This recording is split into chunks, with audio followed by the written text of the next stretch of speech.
A South Korean housing policy just set a 2-year timer on a rental crisis, and the macro blowback is already visible.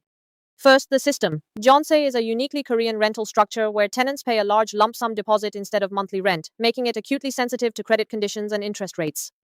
The trigger. Seoul granted residency requirement exemptions to non-resident single homeowners inside land transaction permit zones, intended to stimulate transactions. The result is the opposite of relief. Landlords are pulling units off the jeonse market, and listings in Seoul are already shrinking while asking prices climb. Market participants warn the real squeeze lands around 2027 to 2028 when exemption windows close and supply constraints compound simultaneously. Yonhap research confirms jeonse price increases are now transmitting directly into home purchase prices, a reinforcing loop between the rental and ownership markets.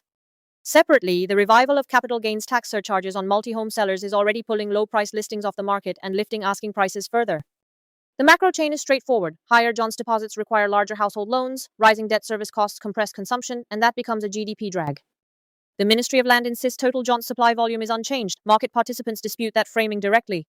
For U.S. investors, watch Korean bank exposure, any ETF carrying EM Asia real estate weight, and Korean consumer-facing equities as household debt pressure builds. When rental supply contracts and household debt rises simultaneously, no demand-side subsidy closes that gap.